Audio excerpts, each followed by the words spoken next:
I'm Al McFarlane. Welcome to the Conversation with Al McFarlane. I'm glad to be here and glad to have you along as well.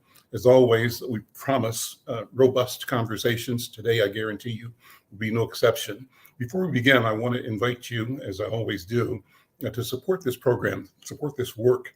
We want you to be a subscriber to this program. You do that by going to YouTube, Insight News MN. Subscribe, like, and share. Our goal is to get 1,000 subscribers, and then after that, the rest of the world.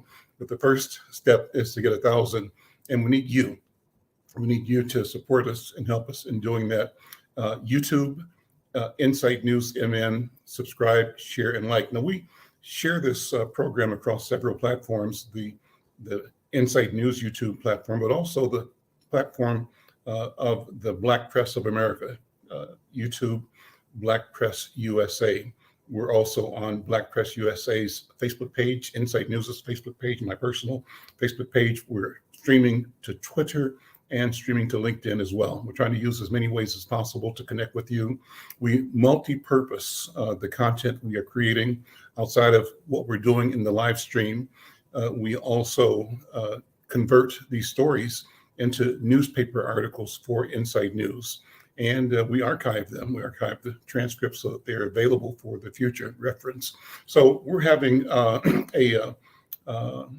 fun, actually, engaging important conversations about the topics of the day, locally, nationally, globally. And we are glad that you are part of this process. Well, today I want to have a conversation with two cool guests.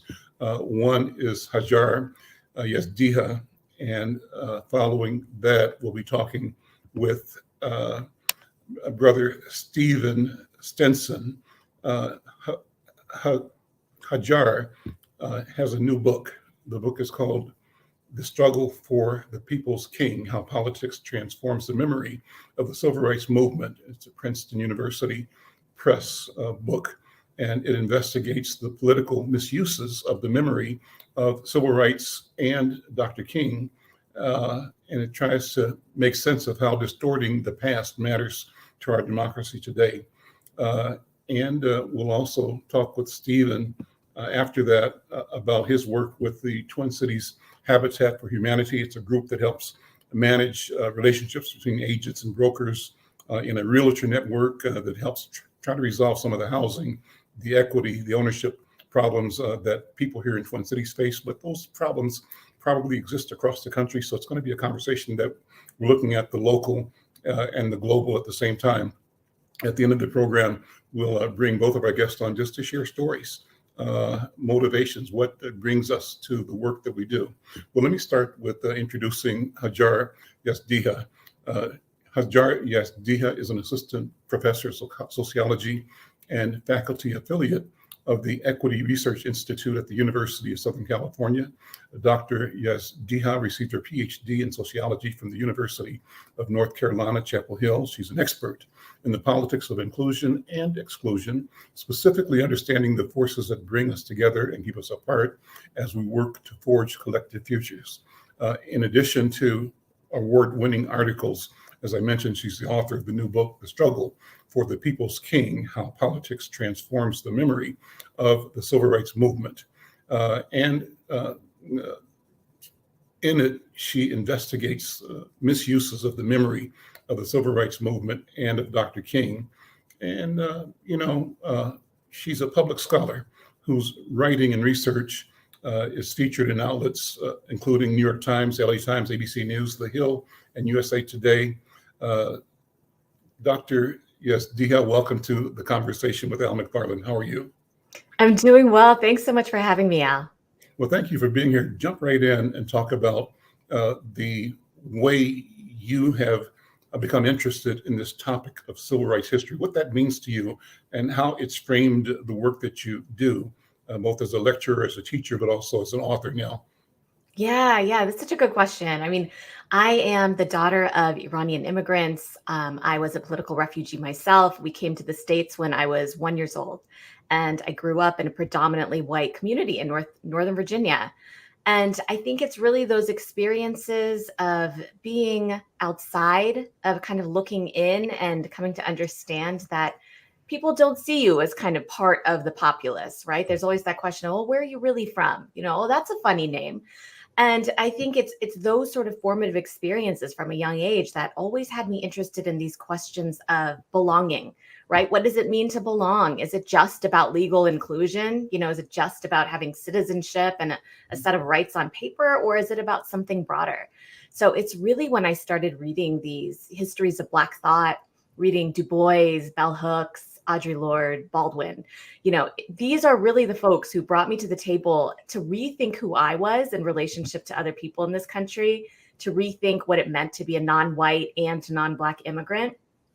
And I really think it's in this space that I start thinking about civil rights as something much more than this legal framework that all kinds of immigrants, of women, LGBTQ movement, all kinds of people have picked up and used. And I start thinking about it much more as a kind of cultural symbol of belonging. So then it's really in recognizing how Dr. King's words are constantly being evoked. They're being used against the very causes that he fought for. That's really where the book's interest began. I started thinking, okay, something is going on here where he's being turned on his head.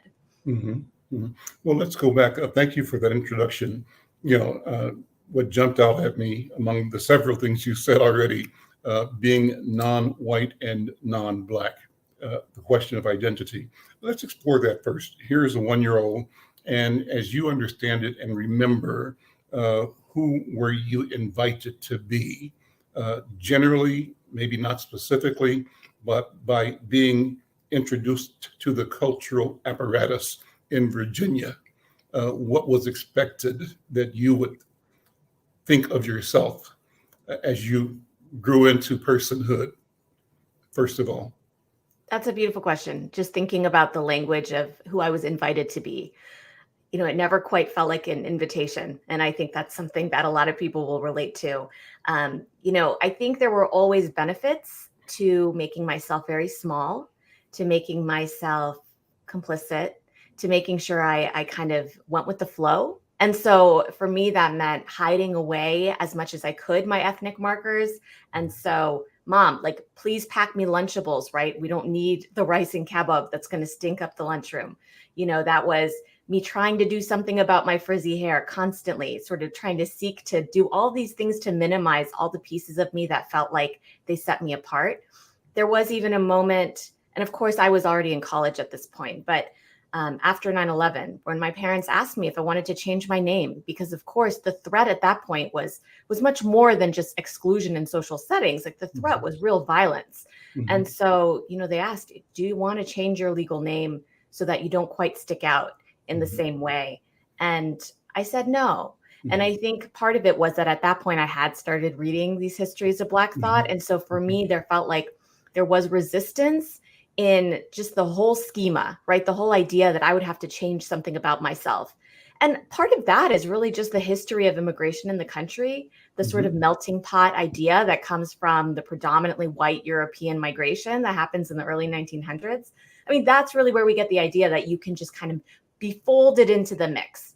And then it's really the post-1965 moment where you get all of these non-white immigrants. When we realize the limits of inclusion in this country, when we realize that inclusion, this kind of foundational ideas of us as a country of immigrants, it's all founded on white supremacy. And so if you cannot become white, if you will always be pointed out, you have these external ascriptions that make it impossible to become quote unquote fully white, then you are reminded that belonging is sort of a farce. Do the institutions of culture that you were reared in tell you or ask you to be white specifically, or do you simply get to experience and feel and intuit that advantage comes from at least not being other than white? Yeah, that's an important question. I think there is a social construct of the model minority. And I'm Iranian. And so typically the model minority refers to South Asian, East Asian, highly achieving, highly educated communities who have come to this country with a little bit more wealth, with a little bit more education. So it's been easier for them to take that upward mobility track. It's been very easy to use them as political pawns to wedge groups and say, well, look, if these folks could do it, then why can't Black Americans do it? But I think for me, the actual story within my family was always one of resistance because my parents were political activists in Iran. This is why they ended up having to leave, in the dead of night without telling anybody. They were jailed for their beliefs. They were jailed for their activism. And they really bred that in us as children to always ask questions. And of course, it was kind of annoying as, young kids, me and my sister, who really did just want to blend in, just be normal, quote unquote, American kids, to always have our parents questioning, well, why is it that you think that's normal and you think that's abnormal, right? And these questions about the boundaries we were drawing were always present. They were always asking us questions. And when you think about being raised with a language of, oh, well, we can attribute that to capitalism, and you're 5 years old. I actually think, though, it was quite annoying as a child. It was formative because it did spark this critical thinking in me that started so early on, gave me some of the tools to make those connections so that it wasn't quite so easy to jump on the model minority myth. I always had that kind of nagging in the back of my head that this doesn't sit quite right with me. Why should my advancement be built on somebody else's back? So as you studied and became aware of the Black narrative, the Black story, the liberation narrative, and also the oppression narrative of Black experience in this country and in the West, and under capitalism globally, right? How have you ingested and been impacted by the study? And this, I'm sure this leads to the book, but how have you personally experienced the acquisition of knowledge and understanding about these relationships, the question of power and powerlessness, and the change that has been and remains afoot today? Yeah, I think this is one of the great misconceptions of learning our history, of thinking critically, of rooting everything in the sort of historical story of power, of boundary drawing. The misconception is that if we do that, then we become victims to the past, that we somehow become stuck, that we don't take responsibility, that we don't have agency. And especially as a sociologist who is a professor, I teach classes on social movements and grassroots participation. I'm always driving home to my students that yes, when you first open your eyes to the systems that exist and just how deeply entrenched they are, it can be really overwhelming and depressing. It can make you feel like you're very small and you don't have a lot of power in the world. There isn't much you can do to change it. But the flip side of that is that once you come to understand the histories of struggle, not just in the United States, but globally, the struggles from below, from the margins, Black communities, Indigenous communities, I think that's when you realize that liberation lies in understanding the past.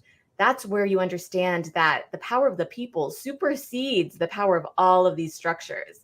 So for me, it's been an emancipatory process because it's coming to learn that, yes, these systems have kept me down. They have shaped me in all sorts of ways that I continue, into my 40s. I continue to extract from myself. It is a lifelong process. But that in that learning, in that sort of understanding that it is a journey and not just a sort of moment of you've learned it and you're done. In the journey, there's all sorts of liberation. There's all sorts of interconnectedness to other people. And I've come to see it as a lifeline. The lifeline leads where? What future do you see as the product of the lifeline, the process, the journey that you are describing? The question of futures is the one that really keeps me up at night. It animates so much of my recent research. Right now, I'm studying how Gen Z activists are thinking about the future, especially in the wake of COVID, in the wake of immense trauma and being dealt this horrendous hand by the rest of us, older generations, just terrible economy, terrible job prospects, the climate disaster. But at the same time, I think one of the most enlightening things, one of the most inspiring things about futures is that they really rely on a deep understanding of the past. And so again, this is really where I drive home that we cannot even imagine a future different from the one that, we're going to just have if we do nothing at all, if we don't learn the past. And I think that's one of the sort of critical ways to expand your imagination. This is the history of Black thought. This is the Afrofuturist perspective, is one that understands that if you understand the past, then you can remake the future. You can do something that's completely different from anything you could have imagined. And so that is to avoid, I think, the question of what I see as the future. And that's because I'm not really in the work of predicting. But I do think for me, there's a lot of encouragement in the fact that young people in particular are really seeing things differently. They have been dealt this horrible hand. And yet, because of it, because they are looking back and seeing that these things have been done over and over and over again, they are not yielding the results that we think they will, that they have to do something differently. And so they're thinking expansively and creatively. And I think the most important piece is they're thinking in community. And that is really the history of Black struggle is a history that's rooted in community, the power of the people, the power of relationships. So that's one that's my gospel. That's the one that I'm always going out and spreading. So the struggle for the people's king, go into that for me.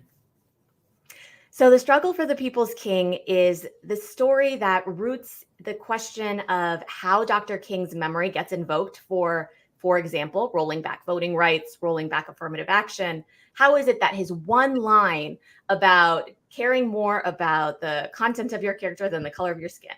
How is it that this one line becomes his entire legacy and kind of the foundation of our collective remembrance around the civil rights movement? So it's in looking at that longer story that I go back and trace 40 years of data from 1980 to 2020.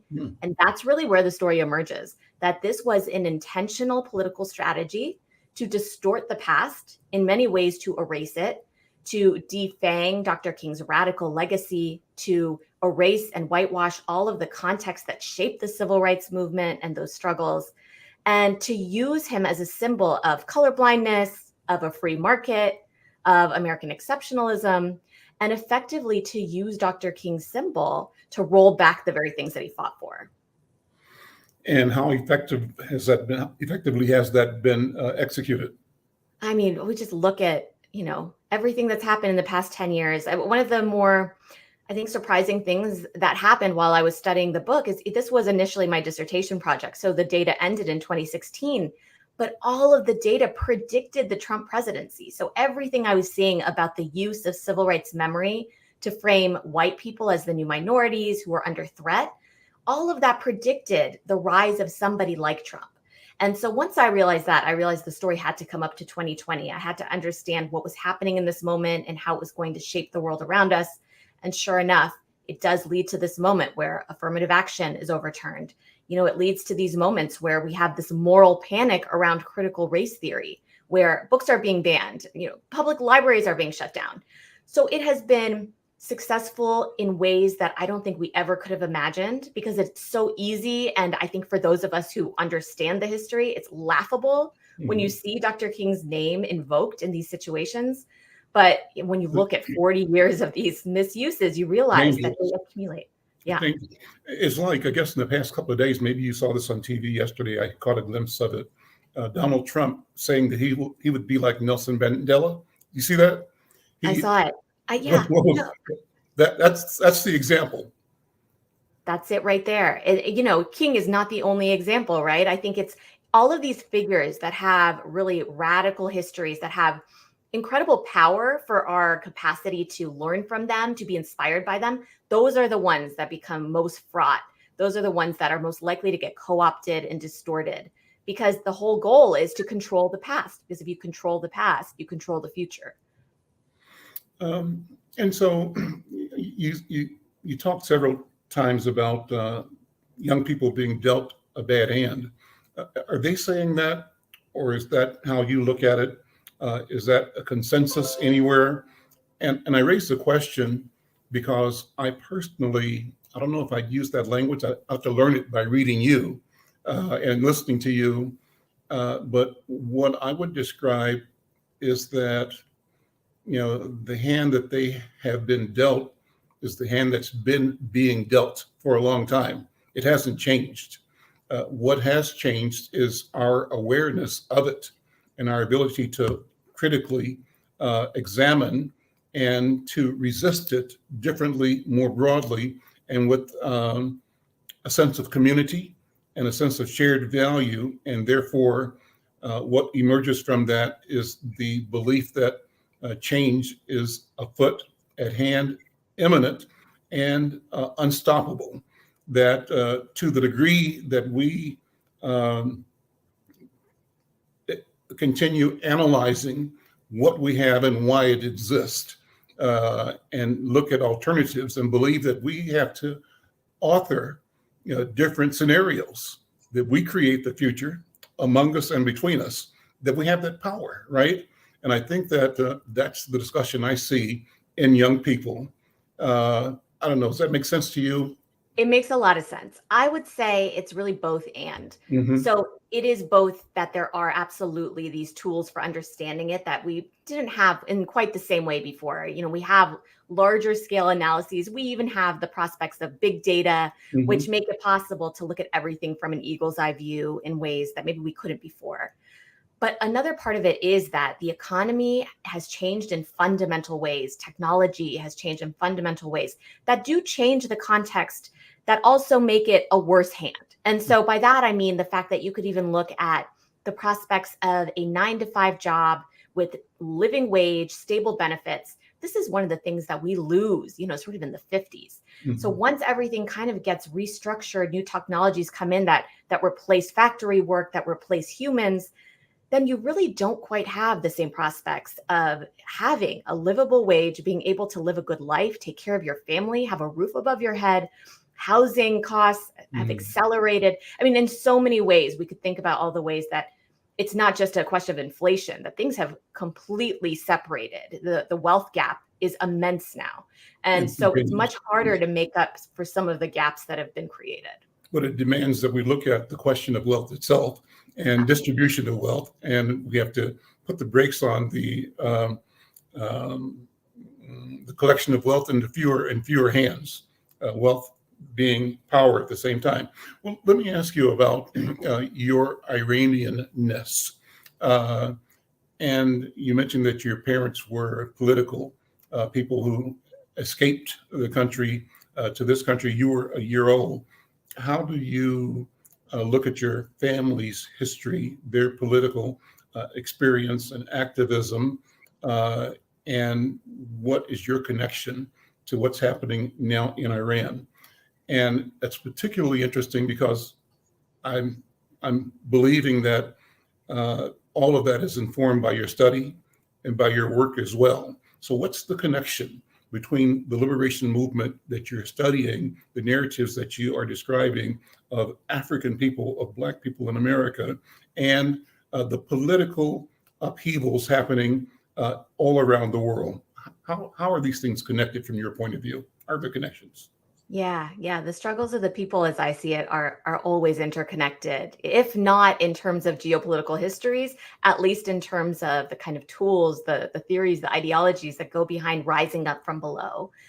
For me, it was interesting because I know a lot of Iranian diaspora in the United States came from the sort of history of the revolution. Many of them were involved in some way. The difference, I think, with my parents is that they're truly free thinkers in every sense of the word, where they kind of refused to take a hard line against the government once they were here. There are a lot of Iranians here who speak out regularly against the regime over there. Mm-hmm. My parents actually have more of a perspective that oftentimes the work we do of performing our outrage about Iran is used in the service of imperialism over there.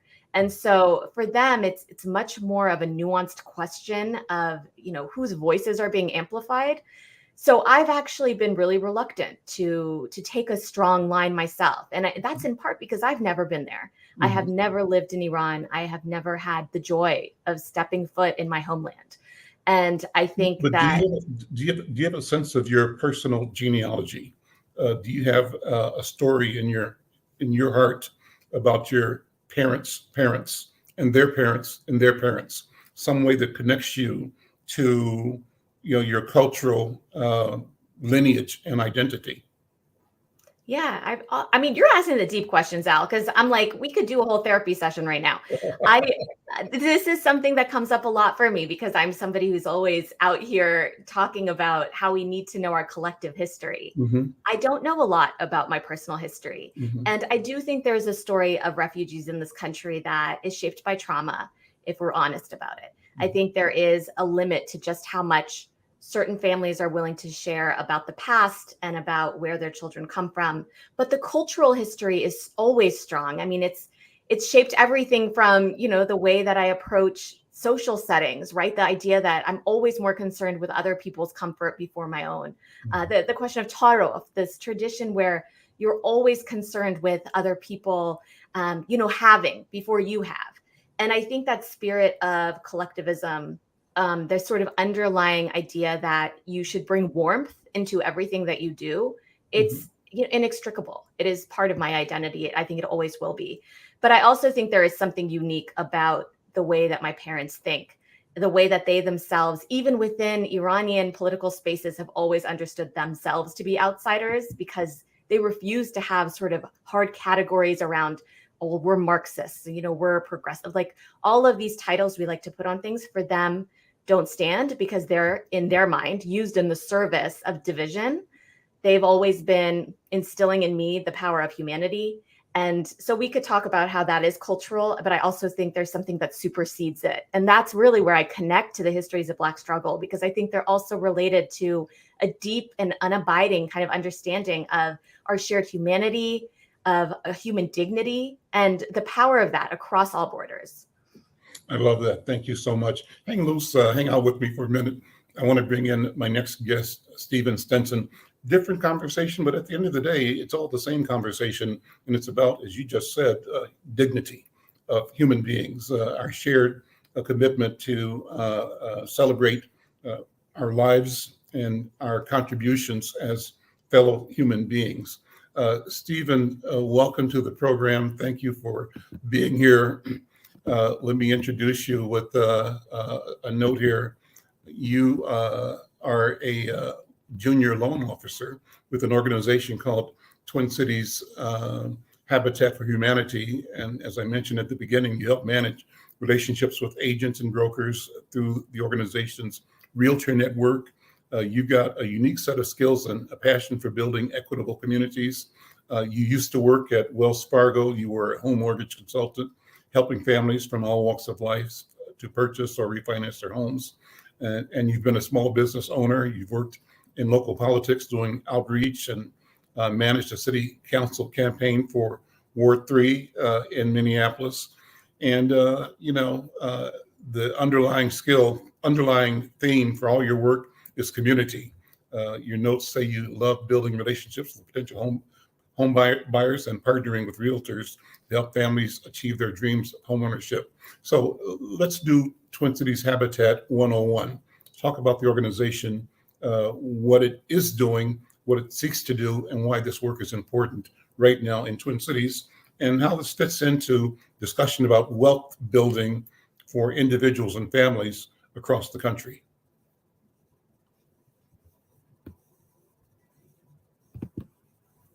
You have to unmute, Stephen, unmute.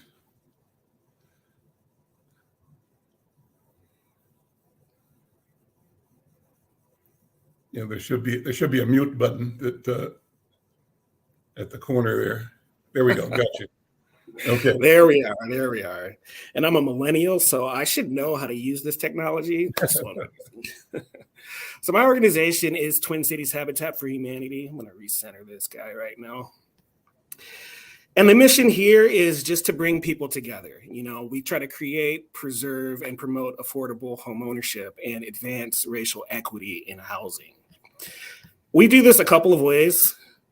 Through my organization, we have several different arms that work in different areas of the community. So firstly, we try to empower people to achieve their dream of affordable home ownership, and that's through our lending arm, which is TCHFH Lending, Inc. And the lending arm of Twin Cities Habitat has a visionary mortgage program that is available for low to moderate income home buyers to give them that chance to achieve their dreams. In addition to that, we also stabilize. We have we do this through trying to preserve those homes, right? And home preservation means that people may be able to take advantage of some programs at Habitat to do repairs, right? And also to do some foreclosure counseling, right? So it's not just getting people in the homes, but we stabilize those homes and that home ownership through another branch of our organization. And most people may know our organization from building, right? We have an international reputation of actually building homes. That means from the ground up. We have teams of people and volunteers out every single day working on projects across the 7-county metro here in Minnesota to build affordable housing.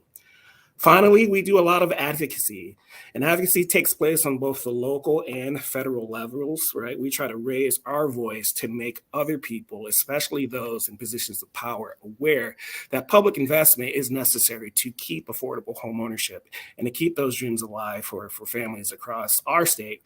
But on the federal level, this awareness then can trickle through other communities across the country. So we're pretty proud of the work that we do here at Twin Cities Habitat, and it's been a real joy to work here. The last recession served as a ringer, pushing, eliminating Black wealth, primarily through our people getting caught in bad mortgages, and we lost wealth as a community. What's the status of Black wealth, Black home ownership, as you know it right now in Twin Cities or in the country? I don't know, you've studied the data, but I think you may know the numbers. What's the status, and what's the imperative? What's the challenge that requires the work that you do? Sure. So in the country, as many people are aware, the rates of home ownership between persons of color, between Black Americans and their white counterparts is huge, okay? And in no place is this disparity more prevalent than here in Minnesota. Unfortunately, Minnesota does have one of the highest rates of home ownership in general, but one of the lowest for persons of color and specifically Black Americans. And so there's a lot of work to be done here. What explains that? Sure. So Minnesota has a history of racial covenants in housing. So specifically, there were at one point in time, I'm just going to refer to a little note here.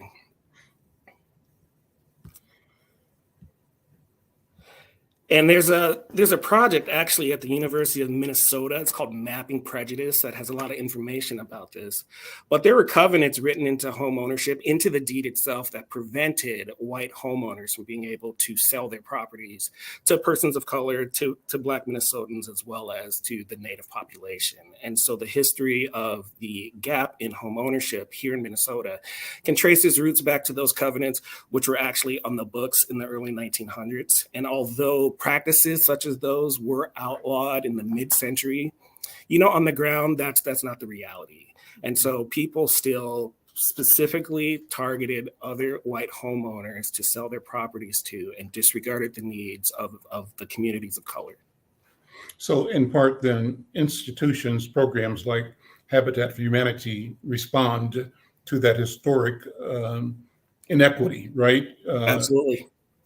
And so then describe the vision. You gave it once, but give it again, how the vision of the organization directly confronts that racism and that exclusion that is one of the byproducts or the objects of racist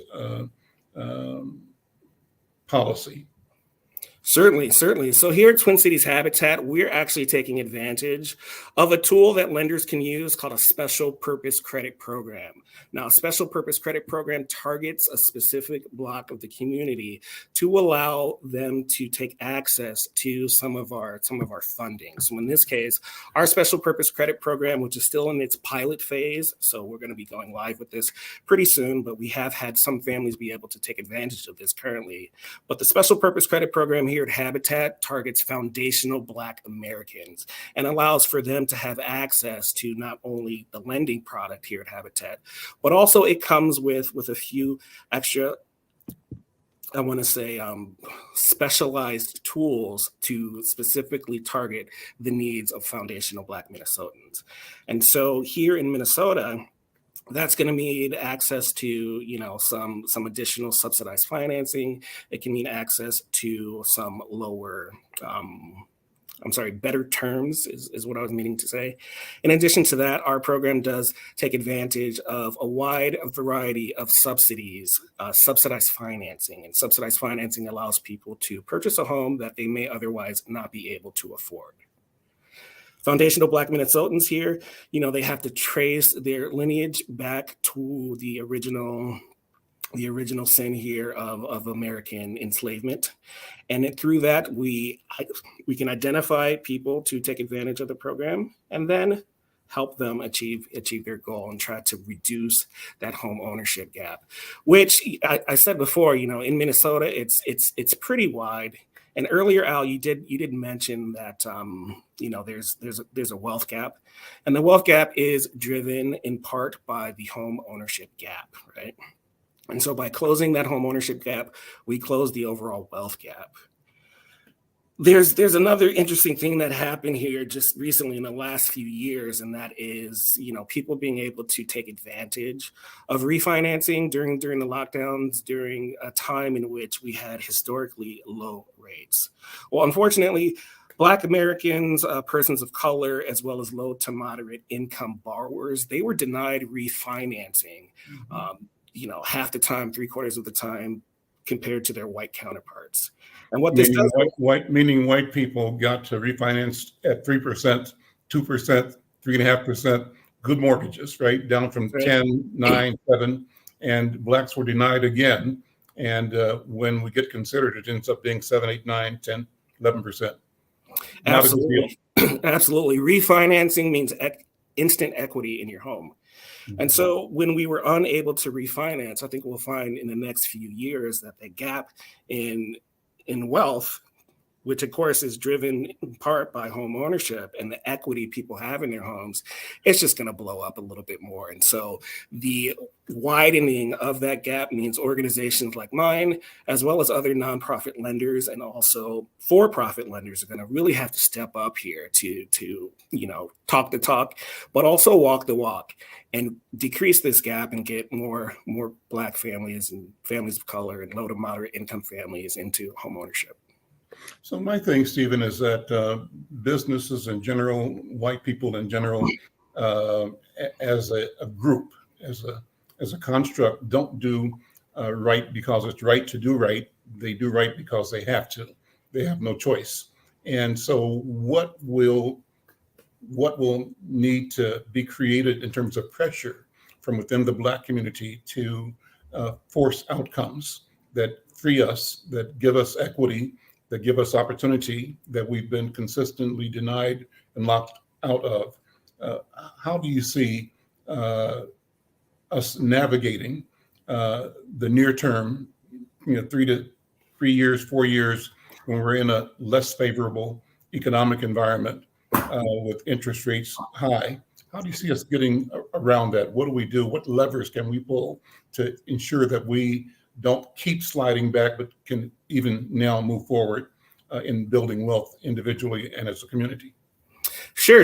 So firstly here, I'm going to go back to that advocacy piece, because this is going to be key to reducing that gap here in Minnesota. And so we're going to need active participation in communities to not only force their local representatives to actually address these problems, but realize that the power is in the people being able to replace said representative if they do not do the people's business, right? And so we're going to need more advocacy, right?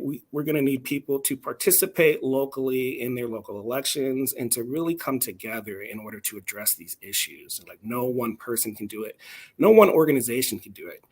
Also, we need more education. Organizations like mine exist to serve the community, and we do so, just like I said before, in a number of different ways. But unfortunately, awareness just isn't where it needs to be. And so we need to make others aware that organizations like Twin Cities Habitat exist and that they can take advantage of a lot of these programs. Awareness, education, and finally, people are going to have to get mad a little bit, right? People are going to have to get mad a little bit. And I think that ties back to education, because a lot of folks just aren't aware of the disparity right? Once you see the numbers and you're aware that in Minnesota, white homeownership is at 77%, whereas Black homeownership is at 30%, right? That should get people pretty riled up.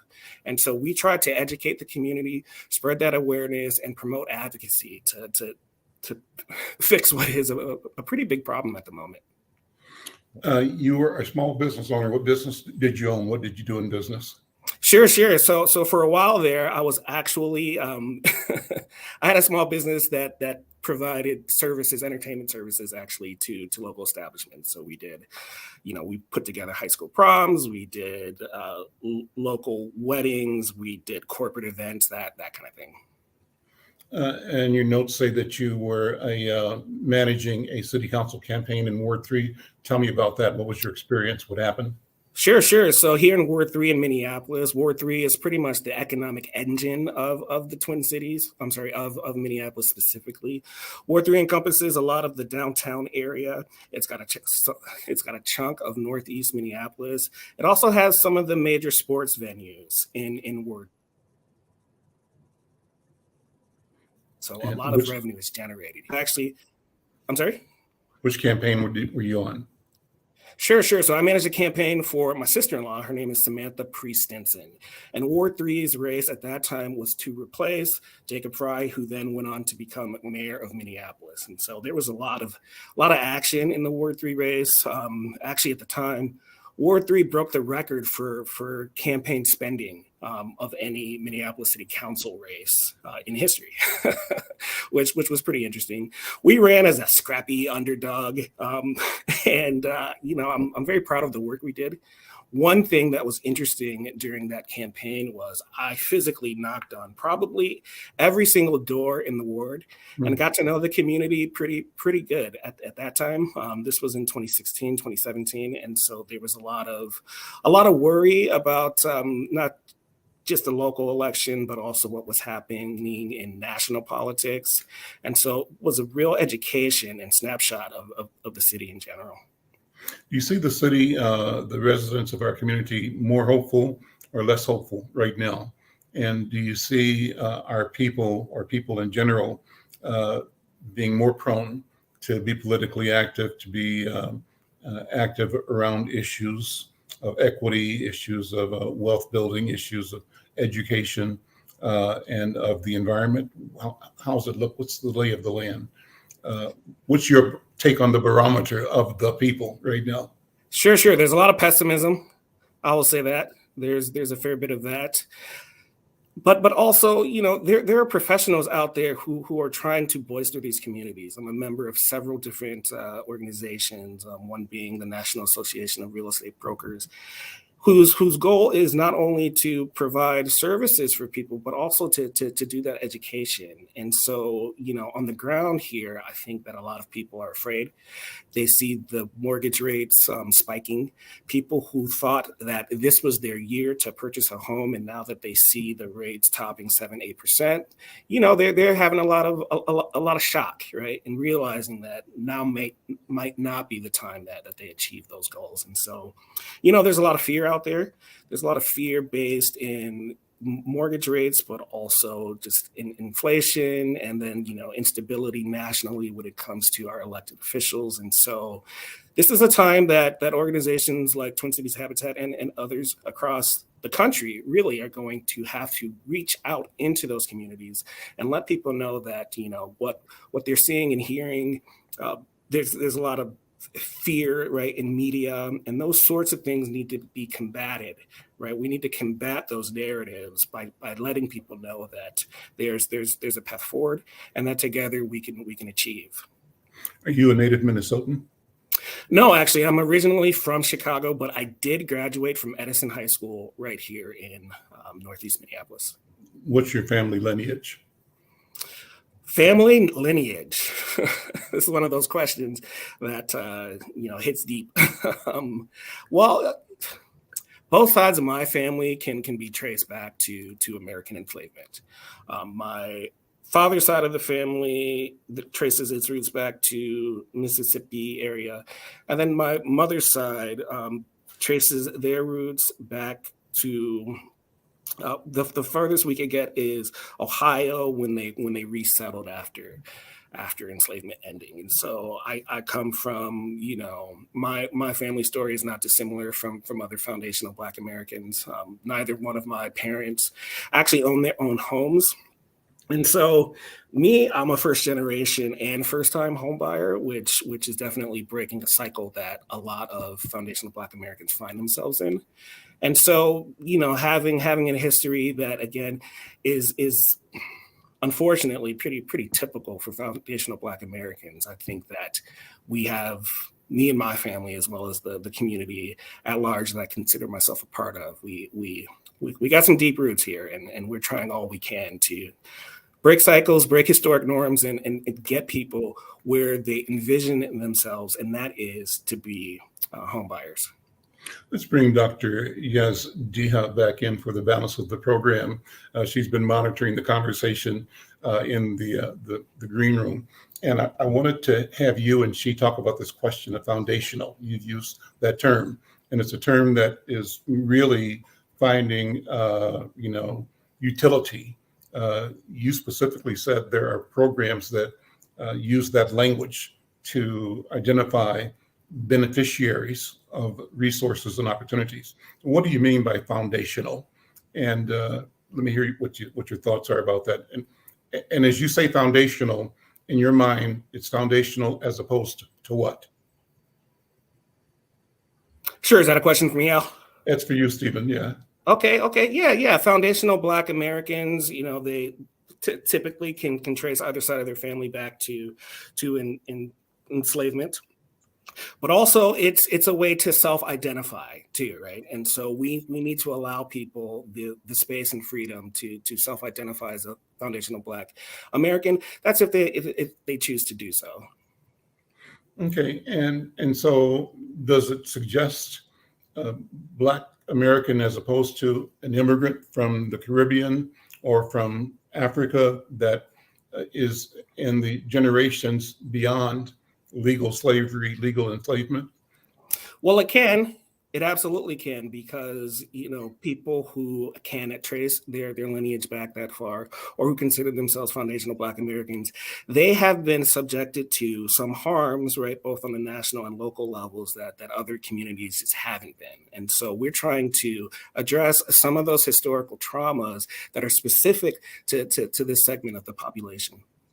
Hajar, what's your research giving you in terms of monitoring this conversation about foundational versus Pan-Africanist? Is there a philosophical difference or delineation of what it means to be Black in America when we start using terms like foundational, or what's the other term that's used? There's a term we're using a lot here in Minnesota, Stephen, but it's not foundational, it's ADOS. African descendants of slavery, or African American descendants of slavery. So I'm wondering how that discussion is playing out. Are you hearing that, reading it, Hajar? Yeah, no, I think I've actually been learning a lot through this conversation. So really, thank you both. I think it's interesting because to me, foundational feels like a bit of a reclamation, right? And so when I initially heard it, I thought, okay, yes. I mean, when we're thinking about, for example, the 1619 Project with Nicole Hannah-Jones and the idea of writing Black Americans back into the founding of this nation, the founding was built on their backs. It was built with their sweat, blood, and tears, with their soul. And so when you think about it in that way, I mean, I think foundational, even beyond sort of being a policy term, right, it also has this political language to it that feels valuable. I can also see, though, how, there'll be questions about, well, how do we draw boundaries around that, especially if it comes to the redistribution of resources. I'm all about abundance, so the more we can include everyone who's sort of affected directly by anti-Blackness, of course, I think that that's ideal. But to me, it sounds like there is a history here. And as I said, I'm learning. I'm going to go and read some more about sort of the history of the term and how it's situated. And it seems like a valuable conversation to have. Any comments, Stephen? Yeah, certainly. Just to add that, Black Americans who can trace their lineage all the way back to enslavement, just realize that their forefathers, their ancestors built wealth in this country for other people, right?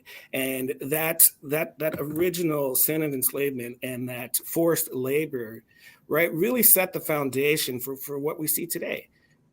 So I just want to acknowledge that people in these situations, their forefathers built the country from scratch. You are absolutely right. Yeah. And I would love to just add in that, even thinking about the conversation you were having earlier, thinking about, how these benefits have been given to white Americans over time. It reminded me of the fantastic book by the historian Ira Katznelson called When Affirmative Action Was White. And of course, it's a bit of a misnomer since affirmative action is intended to repair past harms. But it does show this history of how white Americans at every turn have received these resources and these benefits. If you want to use the political language of handouts from the state over and over and over again. And so when we have a conversation, for example, about reparations, sometimes you'll hear a critique like, well, I don't want a handout. And it's no, this is what is owed to you, right? So this is the debt that the country owes you. So anyway, just to say, I appreciate the work you're doing. So let me have you both consider this. When and as we draw boundaries of definition, maybe this is an either or both and, not an either or, ought we be also mindful that the perpetrators of the inhumane treatment of people enslaved were not just in the US boundaries, but in Europe and other parts of the world, but primarily Europe. And the expression of this exploitation, this extraction of wealth and exploitation of human beings occurred out of the depopulation of Africa and the movement of Africans to North America, the Caribbean, and South America, and in small amounts to Europe. But the massive, transatlantic slave trade puts us all in a relationship with the beneficiaries of that process. And do we limit ourselves or let people off the hook if we don't have an eagle's eye view of the entire process? I say that because we also have technology that allows us to communicate with each other differently all over the world. And one of the hallmarks of the past experience was their ability to segregate us physically and our thoughts and our awareness to their advantage. And that was a control mechanism. That is changing. And can we both recognize and utilize the capacity to change, to forge a different relationship between ourselves and the rest of humanity, and in ways that protect us from the ravages of the Pax Europa, is what I call it, Europe's exploitation of Africa and the Americas. What do you think, Dr. Yazdiha? Oh, I already have. Whoa. No, this is like a really complex but important question. Your sound is warbling now. I don't know if something happened differently, but your sound is tried again. So this is a really complex question. And for me, a big part of Hold on, bad sound. So take out, I don't know if you can do anything different with your microphone. Can you hear me? Perfect now, better. Okay, thank you. So this is a really complex question. And I think a big part of it is how much do we want to focus on the reparations piece and how much do we want to focus on the power simply of truth telling? And for me, it's always been both, because I do think the redistribution of resources is critical. I don't think that you can do it. You can't really repair. You can't do any of the work of reconciliation without it. But I also think critical to this process is also the work of reckoning. And one of the great recognitions in the book is, we never really had a reckoning. And so even with the gains of the civil rights movement. There was never the recognition of past harm. It was the sort of story that President Reagan signs, the King holiday into law. And as he's doing so, he thanks Dr. King for lifting the burden of racism from this country. And so it's this revisionist story where racism ended with the civil rights movement. We've moved into the post-racial era. And so reckoning doesn't take place. And so when we think about just how deep the story simply in America goes, and then you think about it in a global perspective, well, I don't know that I feel particularly hopeful that we'll ever have a collective reckoning around just how deep those roots run. But I do think that the process of truth telling can also be a local process. And that's actually where I see some promise in these connections that you're talking about. I think when we look at the histories of the communities where we live, when we look at even the streets where we live, what is the history of housing? Thinking about Steve's work, right? Why is it that my neighborhood looks a particular way? Why is it that the housing values are so different from the neighborhood just, a couple blocks over?